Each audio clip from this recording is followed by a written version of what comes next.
toi, je suis contente de te retrouver sur la chaîne pour te parler d'un livre que j'ai adoré. Il s'agit de Anima de Marie-Sara, c'est un roman auto-édité. Dans ce roman, on va se retrouver dans le monde de Riatil, qui est un monde juste envoûtant, avec des plaines, des montagnes, de la forêt partout, des grands lacs, une lumière qui est juste magnifique. Et dans ce monde de Riatil, nous allons suivre Evanie et Sayel, qui sont deux jeunes enfants au caractère bien différent. En effet, Evanie est une enfant plutôt espiègle, sauvage, très curieuse, n'aime pas être dictée par des lois, alors que Sayel, lui, est un enfant beaucoup plus réservé, beaucoup plus réfléchi et beaucoup plus mûr pour son âge, je trouve.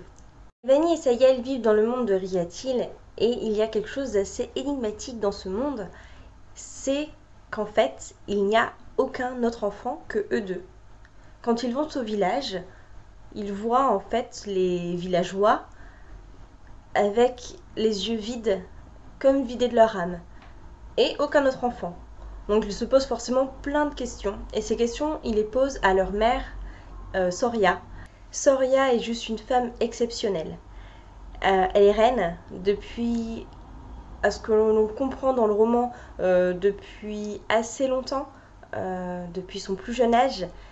Et à la fois, c'est une femme forte, puissante, mais dotée d'une telle sensibilité.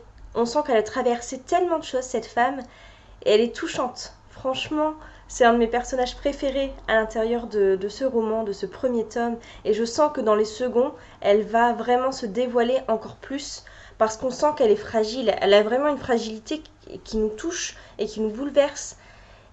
Et on a envie de l'aider, mais en même temps, on ne sait pas trop de quoi elle est capable, parce que en fait, voilà, elle a juste un anima ultra puissant,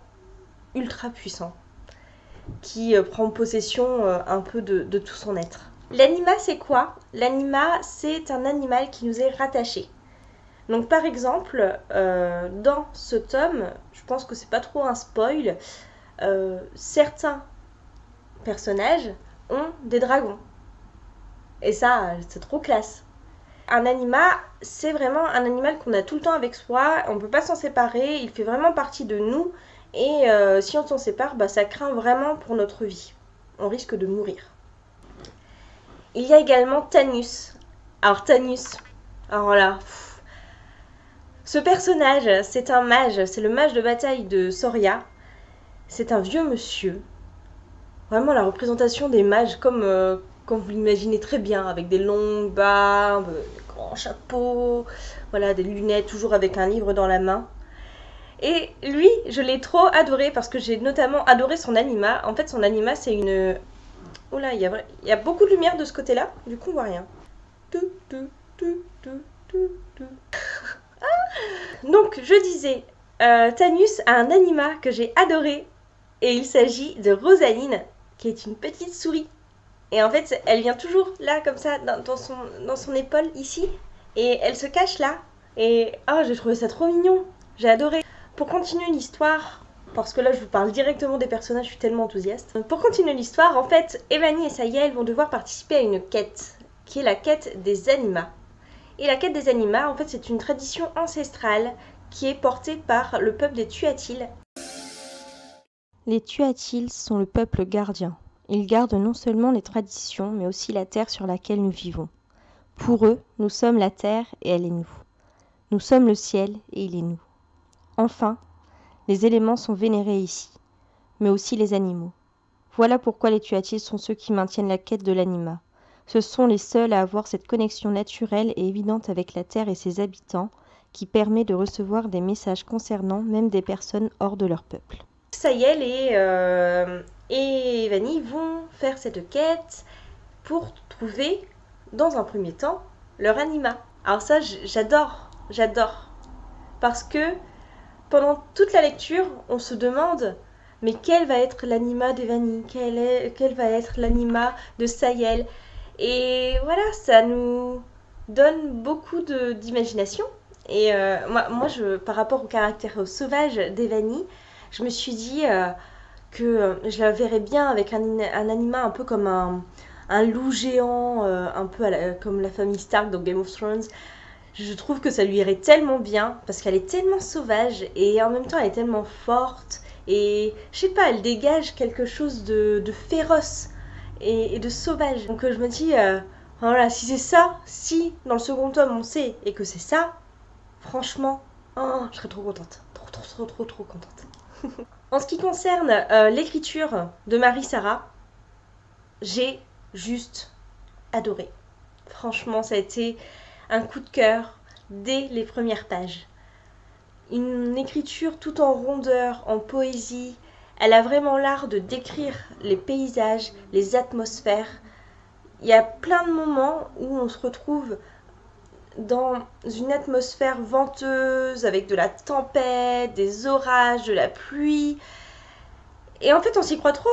Et moi, quand je lisais mon livre, voilà, j'étais là, je lisais mon livre, et je me disais, oh putain, j'ai froid, oh putain, la tempête, mais je déteste ça. Enfin bref, en totale immersion. Et ça, je trouve que c'est un talent de pouvoir faire quelque chose comme ça. Parce que la lecture, ça nous fait ressentir des choses. Et je trouve que Marie-Sara a clairement réussi ce genre de pari. De manière générale, c'est un premier tome très envoûtant, vous l'aurez compris. Mais c'est aussi un premier tome, ce qui veut dire que pour le moment, on est dans une sorte d'introduction de l'histoire, de présentation des personnages, des mondes, et on reste un peu sur notre fin, sur la fin, parce qu'on a envie d'en savoir plus, et on a envie d'avoir le second tome. Et ça, je trouve ça aussi vachement réussi. J'aimerais trop vous donner envie de lire ce livre. Je trouve que c'est vraiment, si vous devez faire un achat, là, dans les jours qui viennent, dans les heures, dans les minutes, il faudrait que vous achetiez ce roman. Parce que c'est tout doux. C'est vraiment un roman doudou qui va vous faire du bien, qui va vous permettre de vous évader. Et en plus de ça, si vous aimez les mondes un peu à la Harry Potter, Seigneur des Anneaux, ce genre de choses, vous allez clairement vous y retrouver à l'intérieur. On s'attache aux personnages, on s'attache à l'univers et à tout ce qu'il a d'énigmatique et à tout le mystère que dégage cet univers. Et franchement, je vous le recommande à 3000%. J'étais en train de me demander si j'avais moi un anima, je me demandais quel serait mon anima. Et la première chose qui me vient à l'esprit, c'est les chats. Parce que j'adore les chats depuis que je suis toute petite. J'en ai eu plein. Et je me dis, en fait, c'est vraiment le premier animal qui me vient. Alors, c'est peut-être un peu basique, un peu bidon. C'est clair que j'aurais pu sortir un dragon ou un sphinx, une panthère, j'en sais rien. Mais non, moi je préfère le petit chat tout mignon. Alors, toi, en commentaire, dis-moi, quel serait ton anima si tu devais en avoir un? En tout cas, je te remercie d'avoir regardé cette vidéo jusqu'à la fin. Si tu as aimé, n'oublie pas de mettre des petits pouces bleus, de t'abonner à la chaîne. Et je te dis à très vite pour une nouvelle vidéo. Ciao!